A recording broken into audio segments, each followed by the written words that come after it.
Bab 155, 111. Keluarga sang suami tak ada yang memperhatikan kebutuhan Siva. Bekas teh empat-emparan di pipinya saja masih terasa panas, tapi Riri tetap berjalan keluar kamar menuju dapur. Ia pun membuka kulkas, mencari-cari apa yang bisa dimasak dengan cepat. Hingga matanya tertuju pada sarden dan labu siam. Riri pun memasak sarden kalengan tersebut. Merebus labu siam lalu membuat sambal. Tak perlu berlama-lama, karena hanya butuh waktu 1/4 jam saja, masakan itu sudah selesai. Setelah menata makanan itu di atas meja makan, Riri mencuci tangannya. Memastikan tak ada sisa-sisa rasa panas dari cabai di tangannya. Khawatir akan mengenai sang putri. Di saat bersamaan, Bu Riana muncul lalu membuka tudung saji. Cuma ini. Protesnya enteng. Iya. Kalau Mama mau yang lain, Mama bisa masak sendiri. Riri riwes soalnya belum mandi keburu malam, jawab Riri sambil berjalan menuju kamar. Meninggalkan Bu Riana yang nyerocos karena jawaban Riri barusan. Tuh udah siap. Gak perlu protes. Mau ya makan, gak selera ya gak usah, kata Riri pada Romi. Riri baru saja menyambar handuk hendak ke kamar mandi, tapi tangisan Siva membuatnya urung. Riri menghela napas panjang. Terpaksa ia pun menunda untuk membersihkan badan yang sudah terasa begitu lengket dan gatal karena keringat. Ternyata benar apa yang dikeluhkan oleh sebagian ibu, di saat memiliki bayi, tak jarang, seorang ibu bahkan tak memiliki waktu sekedar untuk menyisir rambutnya sendiri. Kini, Riri mengalami semuanya. Makan sambil gendong anak, itu pun diburu-buru. Mandi tak pernah tenang. Bahkan sekadar buang air saja tak bisa tenang. Apalagi istirahat, tak perlu ditanya. Dari waktu 24 jam, entah berapa jam saja ia biasa istirahat. Itu juga tak benar-benar tenang karena bayi seusia Siva memang sering terbangun untuk menafsu. Riri menatap punggung Romi yang melenggang bebas pergi keluar kamar. Lelaki berusia hampir 1/4 abad itu memang tak pernah peduli meski Riri kerepotan sekalipun. Tak pernah ada niatan untuk menggantikan sang istri menggendong sang bayi. Sekedar memberi waktu sebentar saja agar Riri bisa menikmati aktivitasnya dengan tenang. Riri menghela napas berat lalu meraih Siva yang masih menangis. Menafsuinya sambil bersandar di kepala ranjang sembari membelai lembut pipi kemerahan sang putri. Andai aku di rumah ibu, pasti aku tak serepot ini. Ibu pasti membantuku menjaga Siva bergantian dengan senang hati. Ah, ibu. Aku rindu, Bu, gumam Riri dalam hati. Tapi, ibu pun bahkan sekarang sibuk mengurus bapak. Kasian kalau harus ditambah menjaga Siva. Pasti kecapean. Apalagi usia ibu sudah tak lagi muda. Tenaganya sudah terbatas, lanjut Riri setelah berpikir ulang. Itulah alasannya kenapa Riri tak pernah benar-benar bisa pergi dari rumah itu. Jikapun ia mengancam, hanya sebatas gertakan semata. Karena ia tak ingin menambah beban keluarganya. Selama ini, sudah terlalu banyak ia merepotkan keluarganya itu. La juga merasa malu pada ayah tiri yang sudah menafkahi dirinya selama ini. Bertahun-tahun Pak Lukman mengusahakan yang terbaik untuk Riri, mulai dari biaya sehari-hari juga kuliah. Tapi ia justru mengecewakannya dengan berhenti kuliah tiba-tiba karena hamil di luar nikah. Dan sekarang, tak etis rasanya jika ia kembali pulang untuk menambah malu dan beban keluarganya itu. Bukan Riri tak ingin lari dan pergi dari suami dan keluarganya yang zalim. Hanya saja, ia bingung harus pergi kemana dan meminta perlindungan pada siapa. Sementara di sana, meski hari-harinya tersiksa dan bak di neraka. 112. Setidaknya ia masih bisa memberikan tempat tinggal yang nyaman dan layak untuk Siva. Masih bisa makan meski seringnya makan ditambah makan hati. Cukup berikan hamba kesabaran ya Allah. Hamba pasrah menerima takdir-Mu. Jikapun keajaiban itu ada, tunjukkan ya Allah, agar hamba semakin yakin dengan kuasa-Mu, batin Riri merintih. Pagi menjelang, semuanya masih sama untuk Riri. Sama-sama merepotkan dan melelahkan. Selepas melaksanakan salat subuh, ia bergegas pergi keluar kamar. Menjinjing keranjang berisi baju-baju kotor bekas dirinya, Romi juga Siva. Lalu membawanya ke kamar mandi belakang. Disatukan dengan baju-baju milik Bu Riana dan sang suami. Setelahnya, semuanya dicuci bersamaan. Kecuali milik Siva yang selalu dicuci terpisah. Jangan tanya bagaimana repotnya. Repot bukan main. Ia bahkan harus berkejaran dengan waktu agar Siva tak keburu bangun. Meski seringnya, aktivitasnya selalu saja terganggu. Seperti halnya pagi ini. Heh, anakmu nangis tuh, diemin. Berisik tahu. Padahal niatnya hari libur tuh mau istirahat yang banyak. Kata Romi yang tiba-tiba muncul dengan rambut acak-acakan khas bangun tidur. Siva anakmu juga, Mas. Gak bisa apa bantu diemin dulu. Digendong kayak gitu. Aku tanggung nih lagi bersihin cucian, timpal Riri yang tangannya sibuk mengucek baju-baju Siva. Gak ada. Mana bisa aku gendong bayi? Mau apa kalau lehernya tiba-tiba kecengklak, jawab Romi memberi alasan. Kalau gak belajar mana bisa? Kalau gak dibiasakan mana bisa? Ini belajar gak pernah, lihatin jarang. Emang gak ada kemauan aja, omel Riri kesal. Cek, malah ngedumel. Buruan, Mama keburu marah. Masih pagi ini, berisik. Orang-orang masih pada tidur, titah Romi lantang. Riri mendengkus kasar lalu bangkit dari jongkoknya. Mengelap tangannya yang basah ke baju daster yang digunakan. Jam segini tuh bukan waktunya tidur, tapi waktunya memulai aktivitas, timpal Riri sambil berjalan cepat menuju kamar. Di mana suara Siva begitu mengalun nyaring. Selalu saja seperti itu. Aktivitasnya terganggu dan tertunda karena mendiamkan Siva terlebih dahulu. Entah itu disefsui atau digendong sambil ditimang-timang. Tak heran, sampai siang menjelang, pekerjaan rumah belum selesai seutuhnya. Tok tok tok. Riri melirik jam dinding. Jarum pendeknya menunjuk tepat ke angka 10 tapi dia baru keburu beres-beres rumah. Aktivitasnya itu pun terhenti sejenak untuk membuka pintu yang kembali diketuk. Kening Riri pun mengernyit mendapati seorang wanita muda dan seksi berdiri di hadapannya. Maaf, cari siapa ya? Tanya Riri sopan. Wanita itu tak langsung menjawab.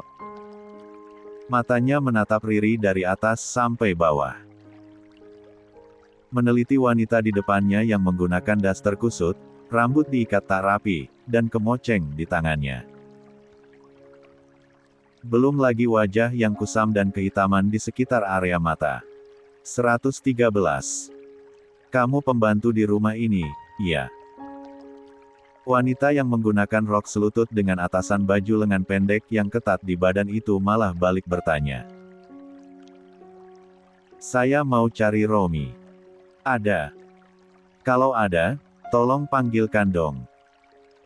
Bilangin ada calon istrinya gitu, lanjut wanita bergincu meral itu begitu percaya diri. Mendengar hal itu, Riri tentu meradang bukan main. Hatinya sakit luar biasa dengan amarah yang terasa ingin meluap. Apa? Calon istri? Gak salah kamu, Mbak. Memangnya kamu gak tahu kalau Romi itu sudah punya istri dan anak? Tanyanya sengit. Ia kembali meneliti wanita berbedak tebal di depannya. Wajahnya berbeda dengan wanita yang pernah ditemuinya di kafe tempo hari. Hingga Riri tiba-tiba berpikir, sebanyak itukah selingkuhan suamiku di luaran sana?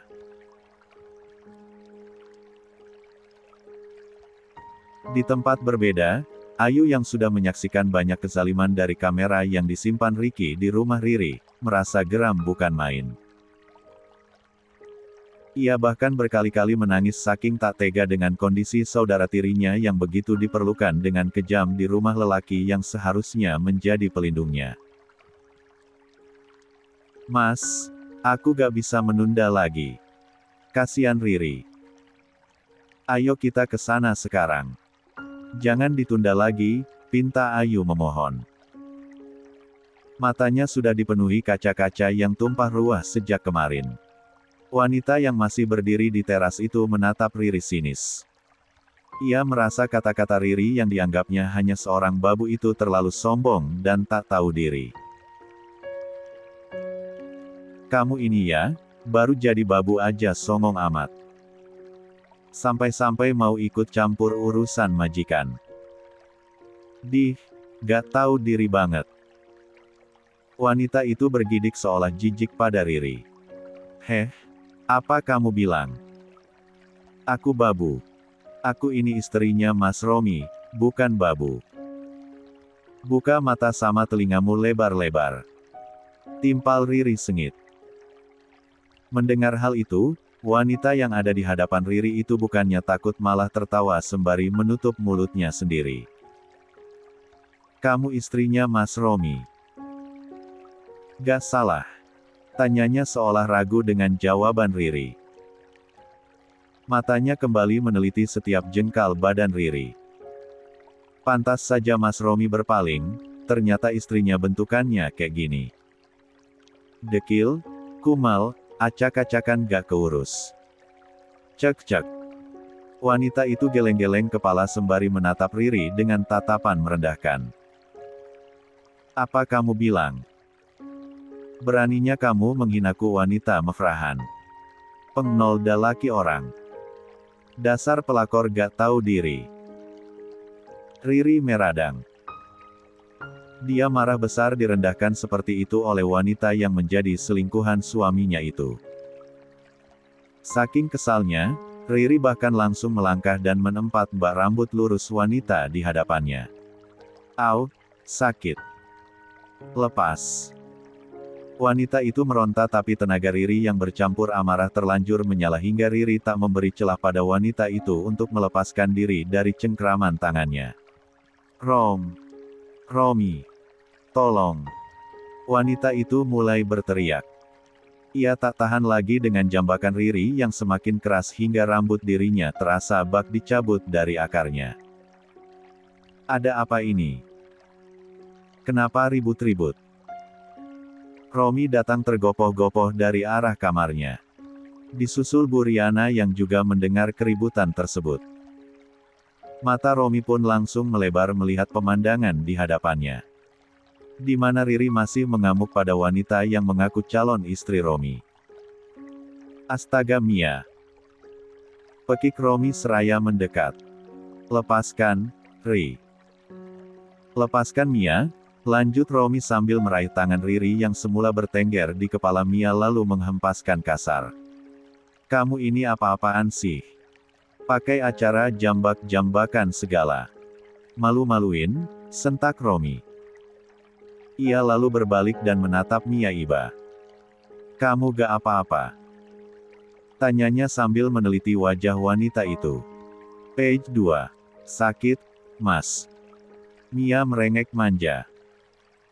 Ia bahkan tak segan menggelayut di lengan Romi dan tak memperdulikan keberadaan Riri yang tak lain istri sah Romi. Dia yang apa-apaan, Mas?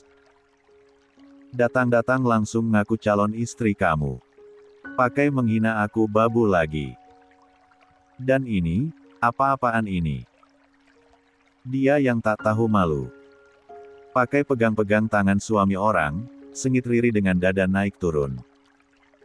Lapun langsung meraih tangan Mia dan menurunkannya kasar dari lengan Romi. Sudah, hentikan. Jangan berisik, malu didengar tetangga.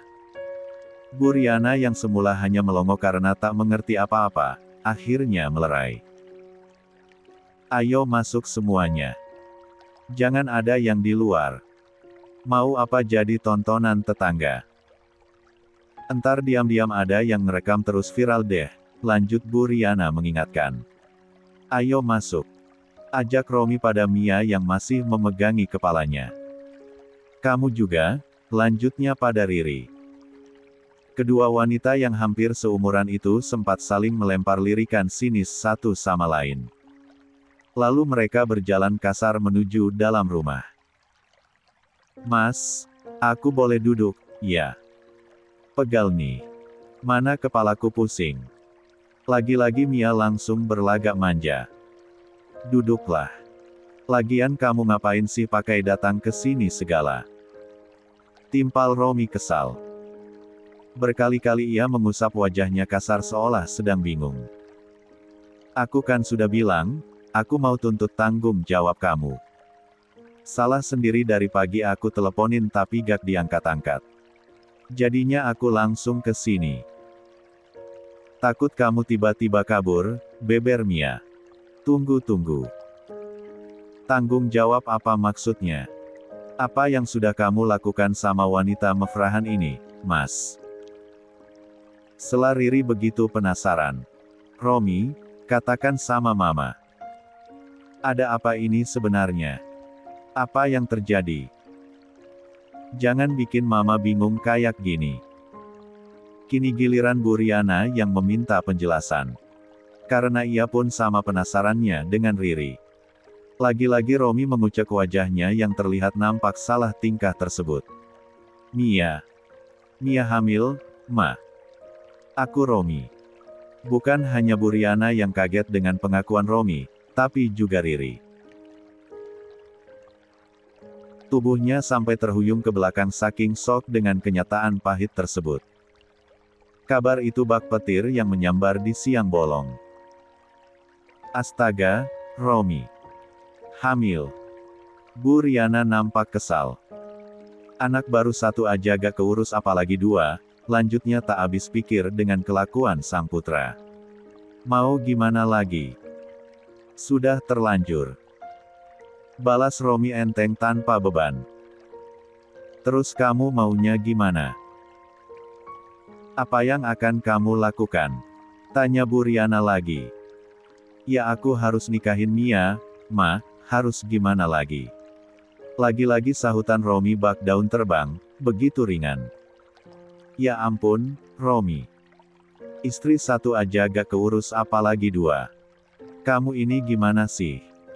Jangan bertindak gegabah gini dong.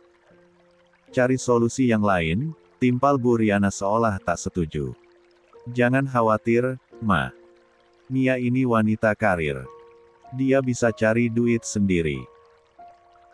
Gak kayak Riri yang bisanya jadi beban suami, jawab Romi membanggakan sang kekasih. Mendengar penuturan itu, hati Riri yang masih berdarah-darah akibat pengakuan Romi tadi, semakin sakit saja.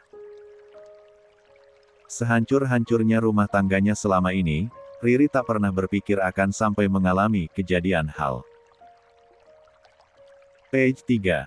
Menjijikkan semacam itu. Brand 9 sek kamu, Mas. Biat 4B. Gak punya hati. Dasar laki-laki tak tahu diri. Jahitan istri bekas operasi saja masih basah, ini sudah mau menikah lagi. Di mata otakmu. Jerit Riri tak kuasa menahan sakit hati. Harusnya kamu mikir, kenapa aku bisa sampai gini? Karena selama ini, aku gak nafsu lihat kamu. Muka kusam, perut buncit, mana selera aku? Mual yang ada. Sementara sebagai laki-laki normal, aku butuh penyaluran, aku Romi tak tahu nalu. Aku gitu juga karena sedang hamil anak kamu. Karena kamu juga gak pernah kasih modal buat perawatan. Terus nanti, kamu pikir wanita itu penampilannya gak akan gitu juga. Sama aja, balas Riri sengit. Beda dong, meski nanti perut dia buncit, dia masih terlihat cantik dan terawat. Karena dia masih bisa cari duit sendiri buat perawatan.